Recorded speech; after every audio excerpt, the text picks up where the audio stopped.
Hello everybody, welcome to the February, Thursday, and Friday, 20th through 21st review. So getting started here, we are looking at the 4-hour time frame. We have the S&P on the left and the NASDAQ on the right. And as you guys know, in the previous live stream on Wednesday, I said that right here, I don't really hold an opinion for the market. It's going to either go run the sell side or it's going to run the buy side. And as you guys can see, we had this huge drop, which happened on a Thursday and Friday, which we anticipated to be the most volatile days or highest probability days of the week. Now, while it wasn't really entirely high probability within the morning session within there, which we're going to review, Thursday and Friday still offered the best trading days of the week.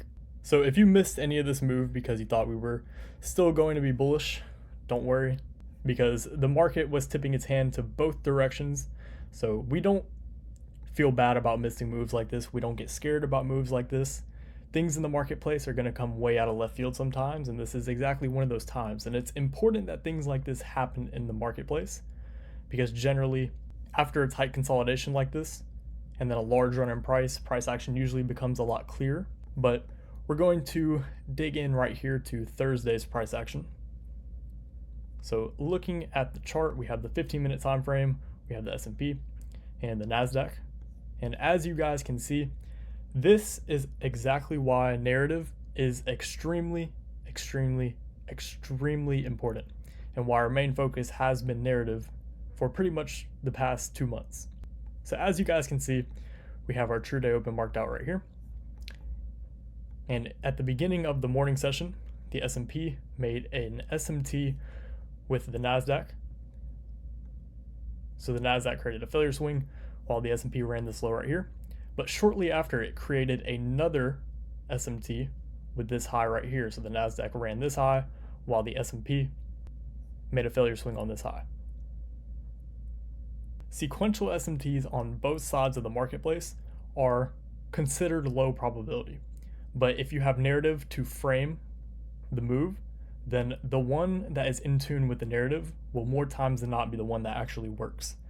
So if you didn't have the narrative to be bearish, which there was really no big clue to be bearish, so if you missed this, once again, this is one of those low probability moves. There was no TPD confirming this. There was no higher time frame TPD indicating this. It was just one of those price runs that happens out of a whim. So summarizing this, SMTs that oppose the higher time frame narrative will serve as retracements and will wait for SMTs that form in tune with the narrative, and those will create the expansion. So as you can see, earlier on in the session, the S&P had made that sequential SMT right here, and then it served as a retracement for price to create the real SMT, which created the real move. And on the NASDAQ, whenever it made that failure swing, this run up here took out this high and then created the real move. So this served as a retracement before the expansion.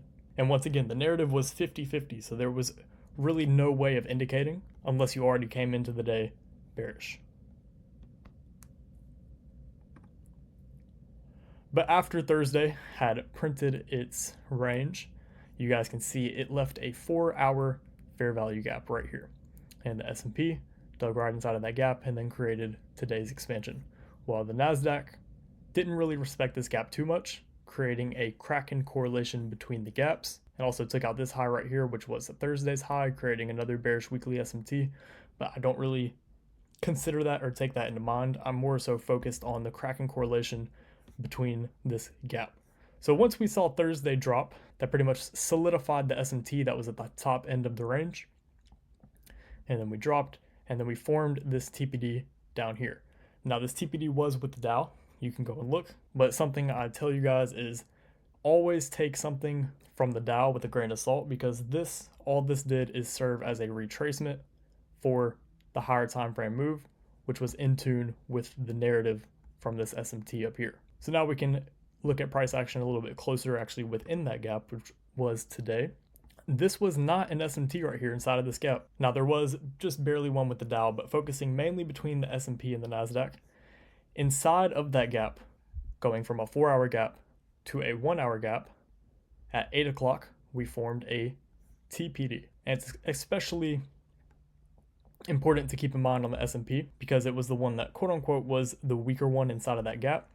And it also formed the down close candle or the stronger Kraken correlation to the downside. Now, even though price didn't quite follow the rules and still ran this high one more time, while the Nasdaq created a failure swing on it, it still offered a lower time frame Kraken correlation within there, and then price dropped. So a 4-hour fair value gap going into a 1-hour TPD is high probability. But taking Thursday and Friday into account, we know that price really didn't tip its hand very much, and it was very selective in actually getting into the run.